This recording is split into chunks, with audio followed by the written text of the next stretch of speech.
Hello, everybody, and welcome to 38 Weeks to Go, your weekly podcast about fantasy football. 37 game weeks are done. We have 1 week left to go. Did you ever think we would get here? Where did the time go? With an average score of 39. How was game week 37 for you? I beat my last week's total, so I'm happy. But I got 53. It's not bad, but it's not great either. To be honest, at this point, I'm just happy that the season is ending and we can look forward to next season with new wonder. I'm a bit jaded now. Why, you might ask? I'll tell you why. Isak did not play. Then I had Salah. Salah decided to miss 2 chances which he would have scored in the first half of the season. Then KDB misses with no one challenging him. Nobody. He misses an open goal in his last game for Man City. He fooled us all. He really did. He fooled us all. And then, of course, we all assume that Spurs will be hammered by Villa, and they're handily beaten. But Watkins only manages an assist.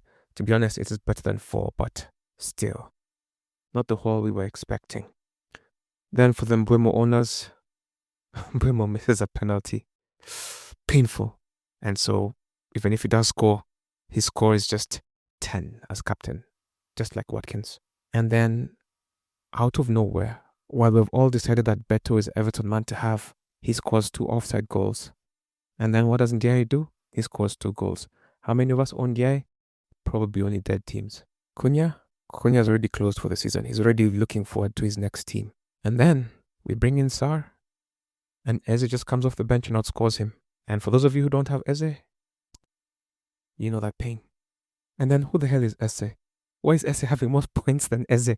And why is Eze in the same team with Eze? What a disaster that is. Cucurella scores after we remove him. Manchester City concede a goal in the 96th minute of the match. 96th minute of the match. That was so painful. I wanted to assassinate Jebsen. Anywho, moving on.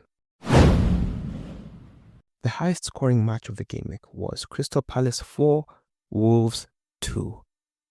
Honestly, I wasn't expecting much from Crystal Palace in this game, and I wouldn't have blamed anybody who had removed Eze pending the FA Cup final. And to be fair, many of you did. Except what does he do? He comes on and he scores. Wolves score first through Agbadu. Then Nketiah scores 2 goals. Where has he been all season? He scores 2 goals. And then Chilwell scores a deflected goal and Eze scores a deflected goal. And Strand Larsen brings it back to 3-2. Then Eze scored the last goal. Eze had 2 assists. Ismail Assar had an assist. Devaney had an assist. Bellegarde and Strand Larsen had the assist for Wolves. Nketiah had 3 bonus points. Strand Larsen had 2. And Eze had 1. Eze coming out of nowhere is just like how Gruda assisted Ayari for Brighton for them to score. These guys, where are they coming from? The marquee game of the weekend saw Arsenal take on Newcastle. This had Champions League written all over it, and if Newcastle won, they would have put Arsenal in a dangerous position. And now Arsenal are guaranteed to finish in Champions League positions. Why? Because Newcastle were beaten. Isak did not play, and as soon as that happened, I was very skeptical and very pessimistic about the possibilities of them winning that game. Actually, I didn't care since I didn't have any players. I only wanted them not to concede, which they did. And so Arsenal won 1-0. Rice continues to have a great season. That 100 million is a bargain. Odegaard had the assist. Rice had 3 bonus points, Kiwior 2, and Raya 1. Honestly, this week there's no real disappointing match. You could say Brentford-Fulham, but that was a bit of an even match. Man U and Spurs losing isn't disappointing anymore. I guess Arsenal versus Newcastle could be disappointing depending on what you expected to happen. There were 5 clean sheets this weekend, so defenders made bank. Looking at the best performers of the game week. Starting in goalie, Raya had 7. Martinez, Sanchez, Pickford, Leno, Stolarik all had 6. When it comes to defenders, Konsa and Cucurella had 15.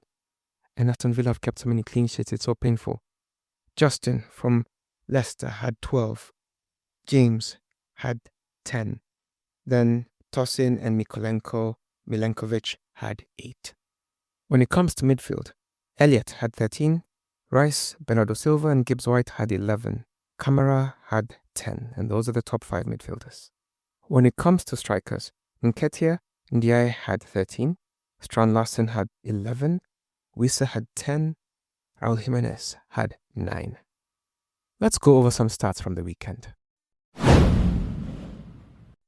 On his 500th game for Leicester, Jamie Vardy scored his 200th goal for his farewell game at home. What a great servant he has been. Congratulations to you, good sir.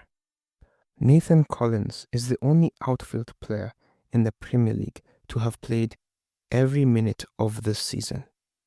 On this day, in 2017, on this game week rather, Harry Kane scored 4 goals versus Leicester. And those people who triple captained him got 93 points. Since 03-04, no player has created more chances for their teammates in the Premier League than Kevin De Bruyne. He has created 846 and is tied with Cesc Fabregas. Steven Gerrard has 828, Frank Lampard has 802, and David Silva has 793. Liverpool are the first side to be crowned Premier League champions and then fail to win the next 3 games. Liverpool are just the third side in Premier League history to score in 100% of their away games in a single season, after both Arsenal and Manchester United did so in the 01-02 season. In what was his 300th Premier League appearance, Mo Salah started as captain for Liverpool for the very first time. Ruben Amorim has lost 14 of his 26 Premier League matches as Man United manager. That is as many defeats as he suffered in 167 games while he was managing in Portugal. Declan Rice has now scored 16 goals in 102 appearances for Arsenal, and that is more than he did for West Ham. He scored 15 in 245 games. Fulham are the only side to have 2 players, Rodrigo Muniz and Harry Wilson, score 5 or more goals from the bench. This weekend, Everton said goodbye to Goodison Park as they are moving into a new stadium next season. Goodison Park has seen 132 players score their first ever Premier League goal, and that is more than any other stadium in the Premier League history. It was also the first ground to see a player score 4 goals in the Premier League, and that was Efa Nkoku in 1993, and also the first ground to see a goalkeeper score a Premier League goal, and that was Peter Schmeichel in 2001. It is also the only ground in which Pelé ever lost a World Cup match. Goodison Park has hosted 2,326 games in top-flight English football. Anfield has hosted 2,227 games. Villa Park 2,029, St James's Park 1845, Old Trafford 1840. Crystal Palace beat Manchester City in the FA Cup final, and this sees them qualify for the Europa League. It will be their first ever appearance at the Europa League. Manchester United were beaten by Chelsea on Friday night. This means that they will finish this campaign without winning 2 matches in a row this whole season. This is the 3rd time that they have done this in their history. The last time they did this was 1893-94 and 1921-22. Spurs were beaten by Aston Villa, and that was Unai Emery's 100th Premier League game in charge of Aston Villa, and that was his 54th win. And that is the most wins by a Villa manager in his first 100 top-flight games at the club. Tottenham have now lost 25 games in all competitions this season, and this is their joint most defeats in a single campaign in the history, along with the 91-92 season. But there's still room for improvement. There's 1 more game left. Isak has scored 23 goals this season. It is the most by a Newcastle United player since Alan Shearer did so in 01-02. He also scored 23 goals. Morgan Gibbs-White has created 50-plus chances in each of his last 3 Premier League seasons.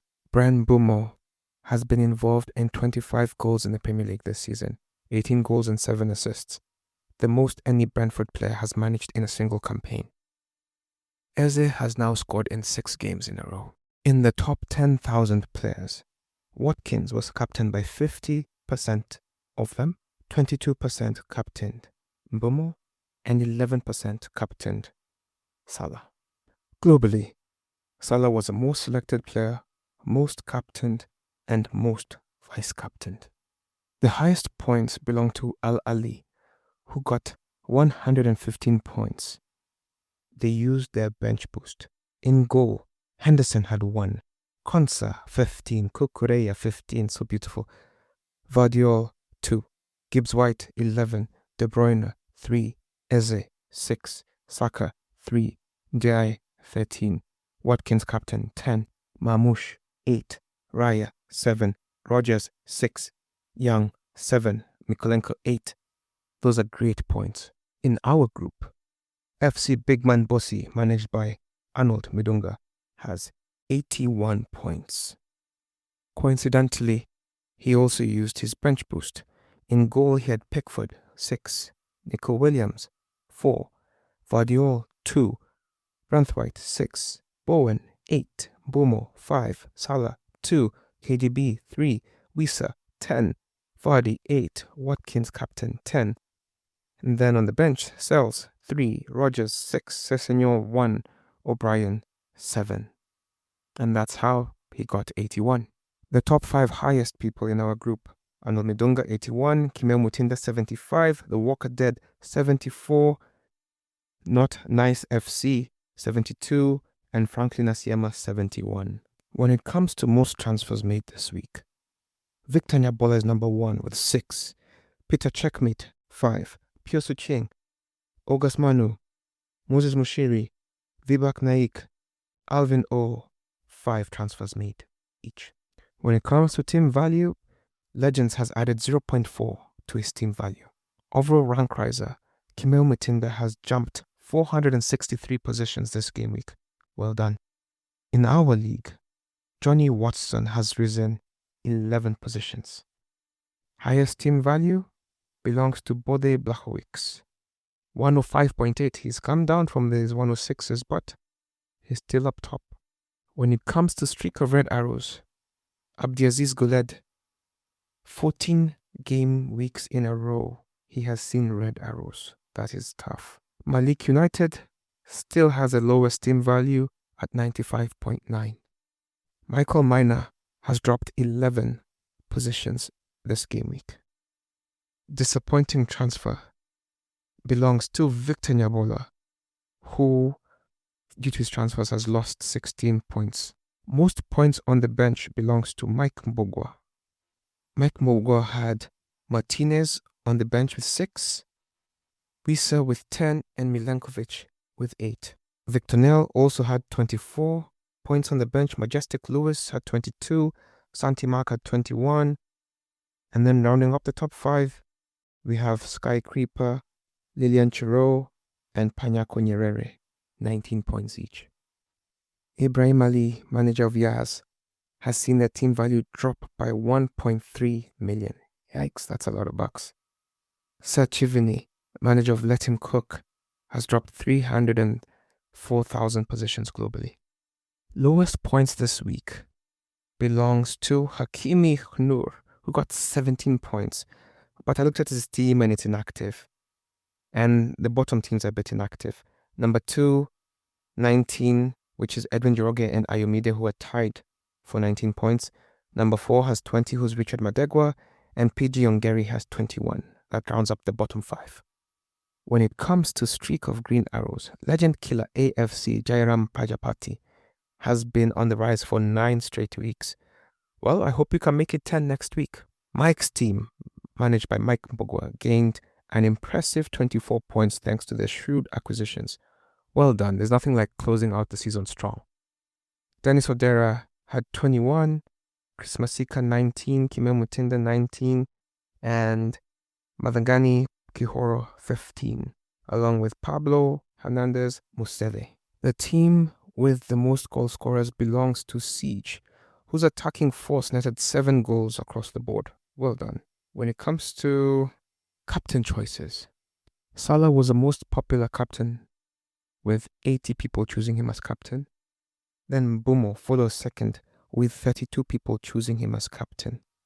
Watkins was chosen by 25. Haaland was selected by 16. Palmer was selected by 13.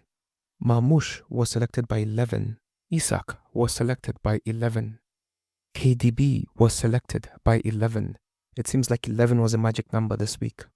Rodgers was selected by 5. Eze was selected by 4. Saka was selected by 4. Wood and Bruno was selected by 3. Shada was selected by 2. Vardy was selected by 3. Solanke was selected by 2. Cunha, Gibbs-White, Højlund, Vardiol, Delap, Beto, Wissa, Odegaard, and Martinelli was selected by 1. As the 38 weeks are coming to an end, as of Gameweek 37, Texas Tens, manager of Tenor FC, is number 1 with 25-34. He is 35 points ahead of number 2, who is John Wangemi, manager of Recess Set Pieces. And now it seems like it is Texas Tens league to lose. Number 3 is Doughboy Originals. They have 24.95. UU manager Yusufa Mukoko has 24.71. Abdallah Kili number 5 has 24.69. David Moy has 24.64. Number 7 Charles Cadavillas has 24.53. Number 8 Otio Mondi has 24.45. Number 9 Franklin Asiema has 24.28. And number 10 Amos Langat has 24.24. At this point, I honestly feel like number 1, 2, 3 are the only people who can win number 1. And honestly, it's really number 1's to lose. At the bottom of the table, for the last 2 weeks, Don Clinton has not made a transfer. And this is what they call addition by doing nothing. By just not losing players, he's doing better. He has 12.48 points. It's not much. But he's only roughly 40 points, 36 points below number 235, who was 12.84. Third from bottom, Gift to Mulangi has 13.83. So bottom 3 are set. Number 4 from bottom is Olu Danalis, 15.37. And then number 5 from bottom has 15.38. So that one might change, but I think the bottom 3 are set. When it comes to the global table, Lovro Bodicin is still number 1, has 27.52. Jack Brennan is number 2 with 27.12. And just like in our league table, he has a sizable gap. It's 40 points. I'm not sure this can be overcome with just one game week unless he has like a triple captain left to play. So unless something ridiculous happens, I believe Lovro Bodicin will be this year's Premier League FBL Manager of the Year. This next section, depending on where you are on the table and what you're trying to achieve, everybody has a bit of a different goal. There's only 1 week left.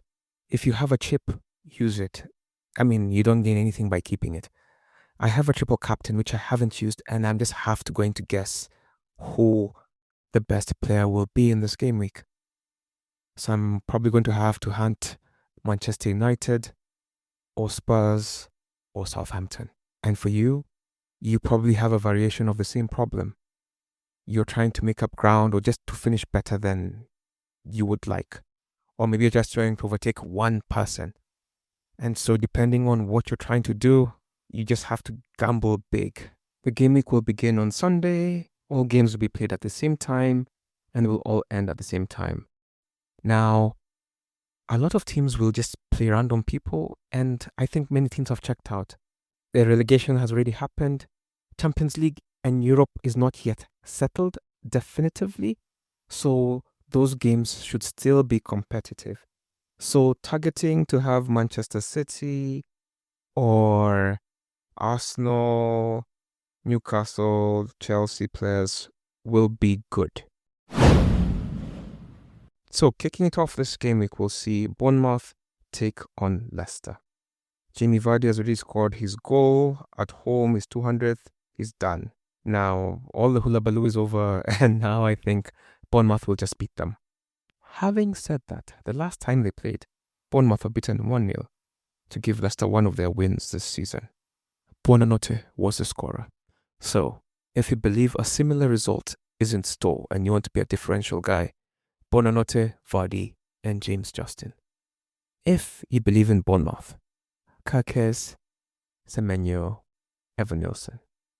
Leicester won last time out and they'll be looking to finish the season with a bang. Bournemouth were beaten by Manchester City and they'll be looking to finish the season with a win. Something to give their home fans something to cheer about for the summer break. Fulham play Man City, and when I look at their head-to-head, there is no victory for Fulham. So this should be a Man City win. However, the last game was really competitive. It ended 3-2. Kovacic had 2 goals, Doku had 1, Pereira and Muniz scored for Fulham. Now with the Pep Roulette, I'm really hoping that Mamouche, who scored a wonderful goal, will still play. Honestly, everybody else has been a disappointment. So choose wisely, but have Mamouche. I believe he will play because of the importance of this match, and Pep has learned from the Southampton game. I wouldn't encourage you to get Haaland, but Mamouche, yeah. And maybe a defender, maybe Vardiol. And if you want to gamble, try Kovacic. On the other end, now, they will definitely concede, so I wouldn't encourage you to have a defender unless it is one who you think will create.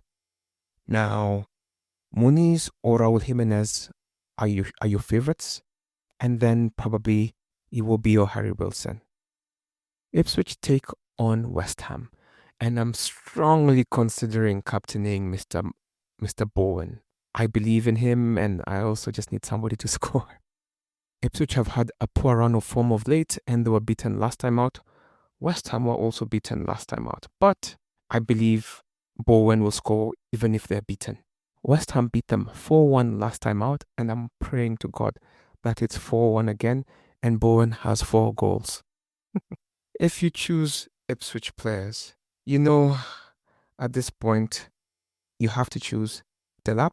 After that, it is maybe Hurst and Ciso Hutchinson. That's it. For West Ham, Bowen, Souček, Kudus, Wan-Bissaka. After Bowen, choose any of those other 3 in whichever order suits you. Liverpool take on Crystal Palace. If you do not have Salah, don't bring him on. Just stick with Szoboszlai, Harvey Elliott, and Gakpo. That's the kind of match I feel this one will be. On the other end, Crystal Palace, Eze was rested. Maybe he'll play to finish the season strong. And if he plays, he'll probably score. So if you don't have Eze, I wouldn't encourage you to bring him in, but it wouldn't be a bad one to bring him in. He has scored in 6 games in a row. His form is great. So Eze, if you're a gambler, Eze, Sar, and maybe Nketiah. I think Mateta is done for the season. Man United versus Aston Villa. Now, everything will depend on what happens in that Europa Cup. So should you intend to choose Manchester United players, please wait until the Europa Cup ends to see who's still fit and who is not injured. Should everything be okay, you know it's just really Bruno, Garnacho, Ahmad. No defenders because they're playing Aston Villa. Aston Villa, on the other hand, have Konsa, Watkins, Morgan Rogers. Newcastle versus Everton. Now, with Newcastle, it all depends on if Isak is back. If Isak is back, I believe they have a strong chance of winning. And then after that, you have either Jacob Murphy or Gordon. If you believe in their defense, which is completely random, choose your Schär or Barnes or Trippier or Livramento. On the Everton end, Ndiaye, Beto, and if Doucouré is back, Doucouré. If not Doucouré, Alcaraz. And if you want to gamble on defense, you could gamble on defense. Nottingham Forest take on Chelsea. This game is the marquee game of the season. Both of these teams absolutely need to win because whoever wins Europa Cup will take that number 5 slot. And so they just need to do the best to put themselves in a position to win. Elanga, Gibbs-White, and Wood will be key players for them. And these are the 3 players I'd recommend. If anything good happens for Forest, it'll come from those players. Palmer, Madueke, Neto are the Chelsea players I would choose. And then also Cucurella. He has had a strong finish to the season. And after Palmer or Enzo, he is a good bet. He scored 15 points the last game. He was a top performer, him and Konsa. So, why not? Southampton versus Arsenal. Now, this is a game that will strongly favor Arsenal. Saka, Martinelli, Trossard, Rice should be your favorites.